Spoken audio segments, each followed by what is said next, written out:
हम वहीं से शुरू करते हैं जहां हमने पिछला वीडियो छोड़ा था, और वह था किताब जगदत्कारण्य में लिखे अनुसार जैनों का शासन आज चल रहा है। और यदि लोग कोविड-19 जैसी महामारी के समय जो हालत हुए हैं उसे नहीं समझे तो हमारी आने वाली पीढ़ियां सिर्फ जैनों की गुलामी करेगी, क्योंकि ये जैन किसी के पास धन नहीं रहने देंगे। इस तरह दो बातें निकलकर सामने आती है, एक यह कि हमारे धन को कौन ले गया, और दूसरी बात यह कि हमारी पीढ़ियां इनकी गुलाम कैसे बनेगी।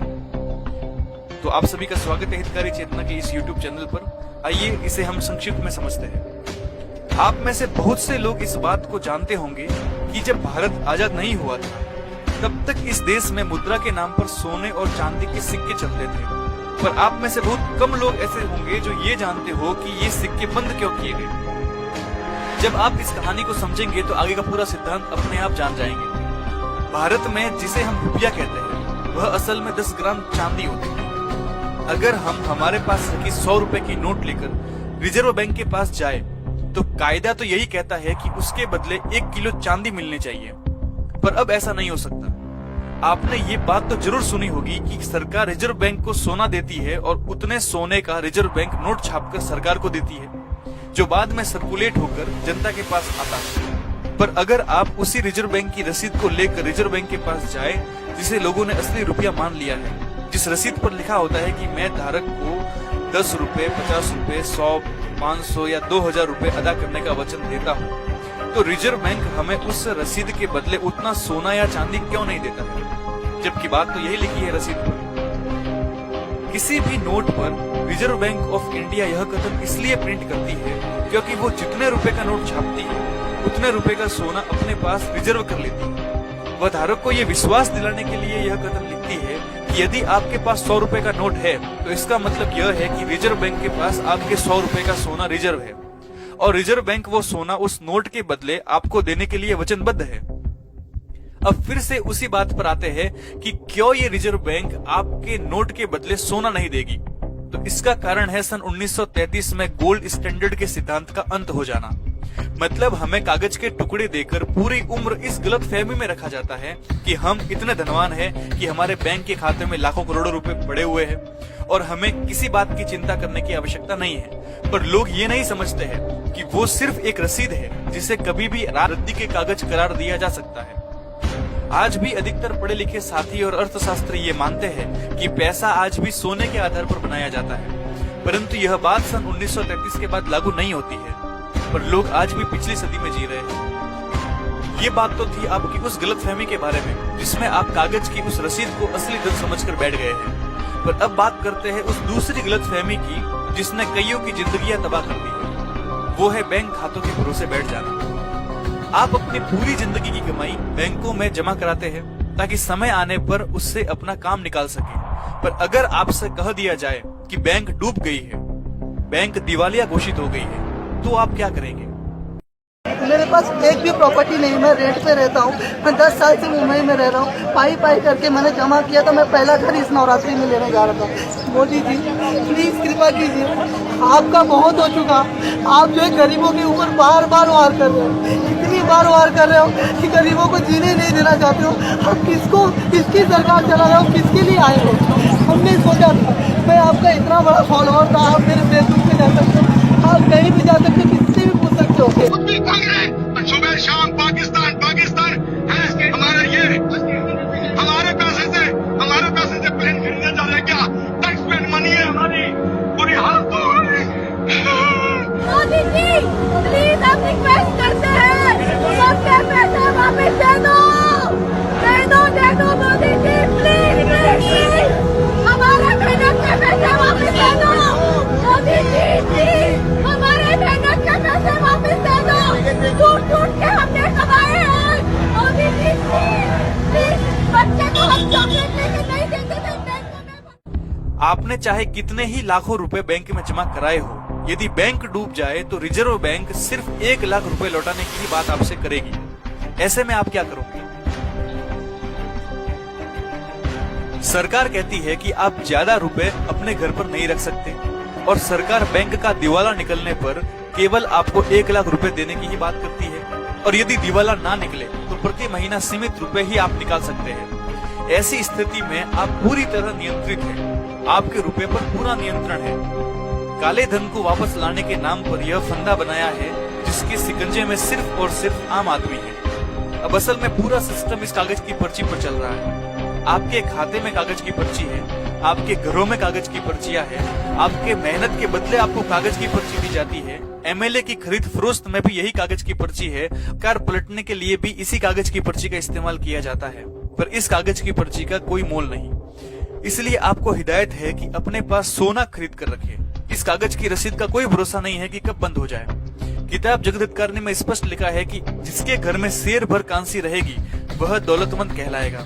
मतलब जो हिदायत मैं आपको दे रहा हूँ सोना जमा रखने की, उस पर भी अब बट्टा लगने वाला है।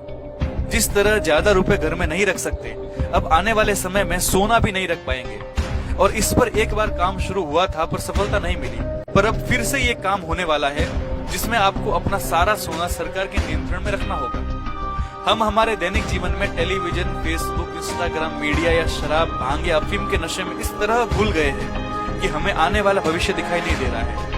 आंकड़ों की बात करें तो सन 1700 में भारत की अर्थव्यवस्था दुनिया की 24.4% आय के साथ विश्व की सबसे बड़ी अर्थव्यवस्था थी, जिसे poverty and un British rule नामक किताब में आप पढ़ सकते हैं। पर हमें आर्थिक रूप से गुलाम बनाए रखने के लिए सन 1934 में भारतीय रिजर्व बैंक की स्थापना की और असल धन के बदले सिर्फ कागज के टुकड़ों से हमें भ्रमित किया जा रहा है। और अब तो उससे भी बढ़कर डिजिटल मनी का प्रचलन हो रहा है, जिसमें बैंक सिर्फ आपके खातों में अंकों को लिखकर आपको बेवकूफ बना देती है कि आपके पास इतने रुपए पड़े हैं। इस तरह की बैंकिंग प्रणाली के संबंध में अर्थशास्त्री जॉन केनेथ गालब्रेथ कहते थे कि बैंकों के पैसे बनाने की प्रक्रिया इतनी सरल है कि दिमाग चकरा जाता है। हमारी जीवन शैली को पूरी तरह नियंत्रित किया जा सकता है और ये बात तो कोरोना महामारी के बाद सभी को समझ में आ गई होगी। सिर्फ बैंकों द्वारा रुपयों की कमी कर देने से बाजार में वस्तुओं और सेवाओं की मांग घट जाती है। इससे माल भी खराब होता है और बेरोजगारी भी बढ़ती है। पढ़े लिखे होने के बावजूद रोजगार नहीं मिल पाता। मजबूरी में किसान अपनी जमीनें बेच देता है। लोग फिर भी इन बातों को नहीं समझ पा रहे हैं। हम सभी पार्टी पॉलिटिक्स करते रहते हैं, पर ये तो इन पूंजीपतियों ने हमें व्यस्त रखने का एक माध्यम खोल रखा है, ताकि हम इंतजार करते रहे कि इस बार ये सरकार आएगी तब अच्छा होगा, महंगाई कम होगी, बेरोजगारी घटेगी, गरीबी कम होगी। पर असल में ऐसा कुछ नहीं है। असल में सरकार कुछ नहीं कर सकती, क्योंकि इस बैंकिंग प्रणाली ने स्वयं सरकार को कर्ज लेने पर विवश कर रखा है। सरकार चाहे किसी की भी आए, हमारा रुपया तो डूबा हुआ ही है।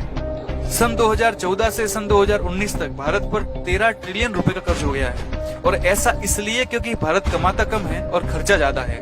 इस तरह हमारा देश आने वाले समय में गुलाम बनने की तैयारियां जोर शोर से कर रहा है। भारत प्रति सेकंड 1,46,990 रुपए कर्ज के ब्याज के रूप में चुका रहा है। भारत के हर एक नागरिक पर यह कर्जा है, जो औसतन 45,000 रुपए प्रति नागरिक है, और यह भी अलग अलग राज्यों में जाकर बदल जाता है। मतलब किसी राज्य में यह रकम ज्यादा हो जाती है, किसी में कम। इस तरह बैंकिंग प्रणाली की मकड़जाल में हम दिन प्रतिदिन डूबते जा रहे हैं, क्योंकि भारत सरकार स्वयं अपना रुपया नहीं छाप रही है।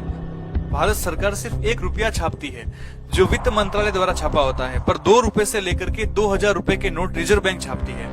अगर इस बात को सरल भाषा में समझना है तो इस उदाहरण से समझ लीजिए कि नेताजी सुभाष चंद्र बोस ने स्वयं की करेंसी चलाई थी, जिसके बल पर उन्होंने अपनी आजाद हिंद फौज तक बना ली थी, और ये उसी नक्शे कदम पर चलकर बनाई थी जिस पर जर्मनी का हिटलर चला था। हिटलर ने भी अपने देश की करेंसी को स्वतंत्र रखा और बैंकों के मकड़जाल में नहीं फंसा, जिस कारण प्रथम विश्व युद्ध में हुई भारी क्षति के बावजूद केवल 2 वर्षों में उसका देश जर्मनी फिर उठ खड़ा हुआ।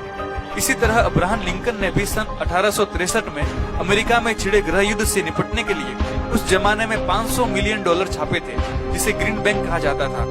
इस तरह ये लोग बैंकों के भंवरजाल में नहीं फंसे, पर इन्हें इसकी कीमत अपनी जान देकर गंवानी पड़ी। इस बात की चर्चा कोई नहीं करता है, क्योंकि जिन्होंने भी इस बात को तुल दिया उनकी रहस्यमयी तरीके से मृत्यु हो गई या हत्या करवा दी गई, जैसे अमेरिका के राष्ट्रपति Garfield, John F Kennedy, Guatemala के राष्ट्रपति अरम्बेज, चिले के राष्ट्रपति सल्वाडोर आयेंदे, इक्वाडोर के राष्ट्रपति जेम रोल्दस, पनामा के राष्ट्रपति उमर टोरिंजस, ईरान के राष्ट्रपति सद्दाम हुसैन, लीबिया के गद्दाफी आदि कई है।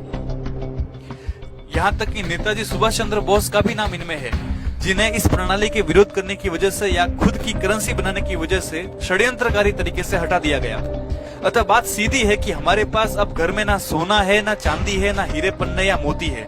हमारे पास सिर्फ रसीद है, जिसे हम असली धन समझकर बैठे हैं। इसलिए सन 1909 में लिखना पड़ा था, ये लोग किसी के पास धन नहीं रहने देंगे। आज भारत ही नहीं बल्कि विश्व के तमाम देश इस प्रणाली की चपेट में है और इस प्रणाली को परखने के लिए समय समय पर टेस्ट भी किए जाते हैं। ऐसा ही एक टेस्ट अभी भी चल रहा है और वो है कोविड-19 लॉकडाउन टेस्ट। इससे पूरी दुनिया में मंदी का दौर अब आरंभ हो चुका है। हमारे पास ना धन है ना नौकरी है। ऐसी स्थिति में या तो कम पैसे में काम करो या भूखे मरो। और जो लोग ये सोचते हैं कि सरकार फ्री में खाना दे देगी, तो वो लोग ये भी जान ले कि उस खाने की एवज में सरकार तुम्हारी औलादों को विश्व बैंक का कर्जदार बनाएगी और ये हो भी रहा है। अपने इस वीडियो का अंत में अमेरिका के राष्ट्रपति जॉन एफ कैनेडी के उन अंतिम शब्दों के साथ करना चाहूंगा जिसके बाद उनकी हत्या हो गई थी। इस देश में हर आदमी, औरत और बच्चे को गुलाम बनाने का षड्यंत्र चल रहा है, जिसे मैं अपने पद छोड़ने से पहले उजागर कर दूंगा।